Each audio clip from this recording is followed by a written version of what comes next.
Assalamualaikum warahmatullahi wabarakatuh. Pada kesempatan ini saya ingin menyampaikan selamat Idul Adha 1443 Hijriah bagi seluruh kaum muslimin, baik di negeri tercinta maupun di mancanegara. Juga kepada saudara-saudara kami yang menunaikan ibadah haji pada tahun ini. Dua hal yang menjadi momentum bagi kita pada perayaan Idul Adha tahun ini. Pertama, diselenggarakannya kembali ibadah haji termasuk bagi jamaah haji Indonesia yang biarpun belum sepenuhnya tetapi sekitar separuh dari jumlah biasanya, merupakan satu fase baru. Kita memulai beradaptasi menyelenggarakan ibadah haji dan menunaikan ibadah haji bagi para jamaah yang tahun ini berkesempatan. Harapan kami bahwa mudah-mudahan kita dapat mengakhiri COVID-19 ini dengan baik dan seksama, sehingga biarpun kegiatan-kegiatan yang bersifat massal sudah dimulai, tetapi keseksamaan itu perlu.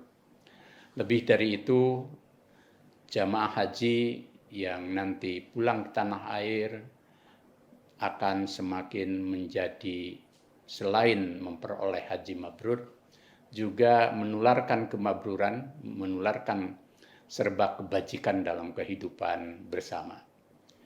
Bangsa ini memerlukan energi kolektif untuk menebar segala jenis dan bentuk kebajikan tentang persatuan, perdamaian. Kita bisa hidup membangun kebersamaan dalam keragaman, saling menghormati, ada toleransi dalam kehidupan beragama maupun berbangsa. Tidak kalah pentingnya nilai kebaikan yang membawa pada kemajuan hidup bersama. Indonesia sebagai negara yang sedang bertumbuh berkembang menjadi negara yang ingin maju dan unggul, tentu juga memerlukan energi kolektif kemajuan dari semua anak bangsa, termasuk dari para hujaj yang pulang ke tanah air. Yang kedua, momentum Idul Adha dalam konteks ibadah kurban. Kita kaum muslimin yang berkemampuan untuk menjalankan ibadah kurban serta juga menunaikan ibadah sholat sunnah Idul Adha, hari raya penyembelihan, kita harapkan dua hal. Satu, menebar benih kesalehan kolektif. Sebagaimana kita tahu bahwa seluruh ibadah dalam Islam itu melahirkan jiwa yang selalu dekat dengan Tuhan, dengan Allah.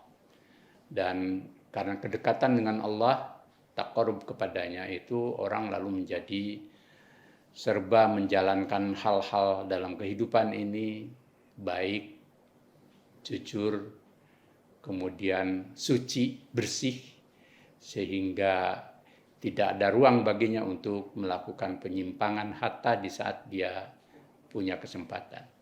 Orang yang dekat dengan Tuhan akan memancarkan kesalehan dalam hidupnya.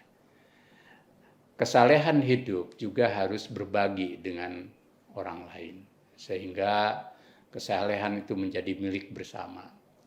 Dalam membangun keadaban publik di tengah era media sosial dan kehidupan di era revolusi 4.0, kita mesti menjadi bangsa, menjadi umat yang berkeadaban mulia, baik di dalam tutur kata, menulis, mereaksi berbagai hal. Tentu keadaban publik menjadi contoh teladan. Yang kedua juga di dalam menebar hidup rukun bersama. Indonesia dan masyarakat kaum muslimin maupun umat beragama harus bisa menjadikan agama dan nilai-nilai kehidupan kebangsaan kita untuk merekat kebersamaan dan persatuan. sehingga kita bisa maju, kita bisa jaya, kita bisa menjadi bangsa yang unggul karena kita bersatu. Hatta di saat kita beragam. Termasuk dalam menghadapi perbedaan Idul Adha. Tentu kita berharap ke depan bahwa kaum muslimin baik di Indonesia maupun di dunia punya satu kalender internasional atau kalender global yang memberi kepastian kepada kita. Tetapi sembari itu kita lakukan, di tengah kita berbeda, kita harus saling tasamu, menghormati, menghargai, dan tidak ada yang ingin mendominasi. Biarpun pemerintah menentukan hari dan tanggal Idul Adha sebagaimana Idul Fitri, kita harapkan juga pemerintah bersifat toleran, mengayomi, dan sekaligus juga menjadi tempat untuk bersandar seluruh keragaman. Sehingga pemerintah tidak perlu monolitik.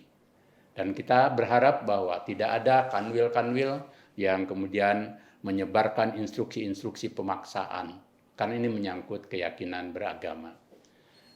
Disinilah pentingnya keseksamaan, kearifan dari seluruh elit warga bangsa dalam menghadapi perbedaan. Tentu sebagai bangsa dan umat yang ingin menampilkan peradaban Iqra ke depan, peradaban yang maju sebagaimana Islam jaya, kita berharap bahwa kalender umat Islam dan penentuan hari-hari yang berkaitan dengan ibadah yang itu menyangkut wilayah ijtihad memberi kepastian dan setinggi mungkin validitas yang bisa dipertanggungjawabkan secara keilmuan. Karena hidup ke depan itu baik dalam aktivitas keagamaan maupun lain memerlukan kepastian. Kepastian dalam transaksi, kepastian tanggal, kepastian hari, dan lain sebagainya. Yang kedua yang kita perlukan adalah dari ibadah kurban terutama ada jiwa berkurban, ada semangat berkurban, yakni semangat untuk berbagi.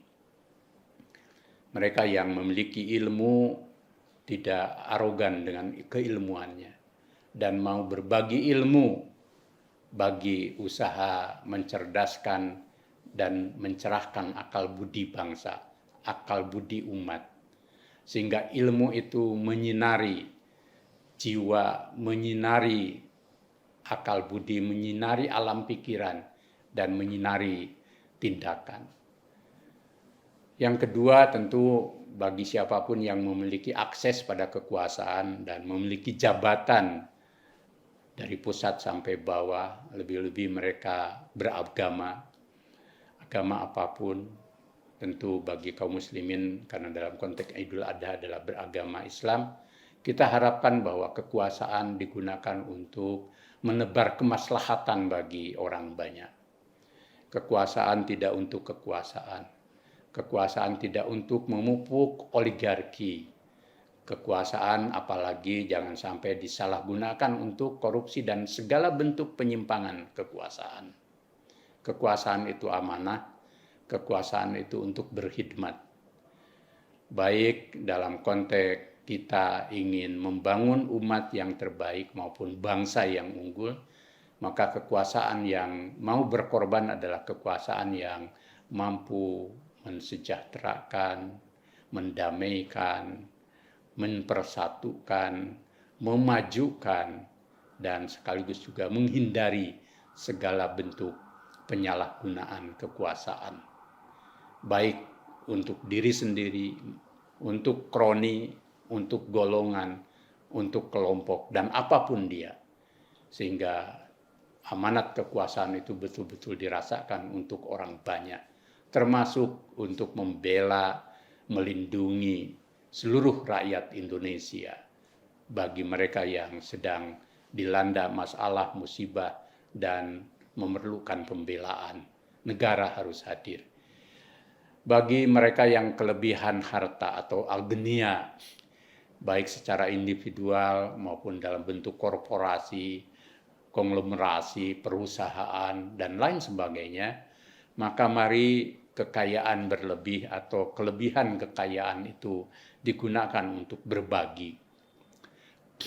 Jangan sampai kekayaan itu kemudian membuat kita senjang dengan sesama rakyat dan anak bangsa. Mereka yang memiliki akses dan kekuatan ekonomi, kita harapkan semangat berbaginya untuk membagi kue yang dimilikinya untuk keadilan sosial bagi seluruh rakyat Indonesia.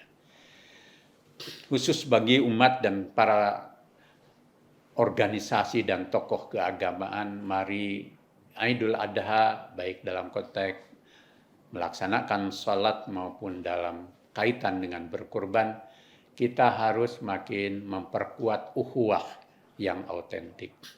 Keragaman paham, keragaman organisasi tidak menghalangi kita untuk berbagi menjadi satu tubuh yang sama. Sebagaimana pesan Nabi bahwa antar umat, antar golongan harus yasudu ba'duhum ba'dah, saling menyangga satu sama lain. Kemudian juga jadikan agama dan nilai berkorban untuk memberikan pencerahan, memandu, dan hidup maju dengan agama, hidup damai dengan agama, hidup sejahtera dengan agama, dan agama yang membawa pada keselamatan hidup. Juga dengan beragama kita harus berkorban, menghindari hal-hal yang bersifat anania hizbiyah, egoisme dan fanatisme golongan yang berlebihan, atau juga perjuangan golongan yang berlebihan yang menegasikan kehadiran kelompok secara lebih besar. Serta pada saat yang sama mau berbagi dalam konteks kita saling menghormati paham yang berbeda.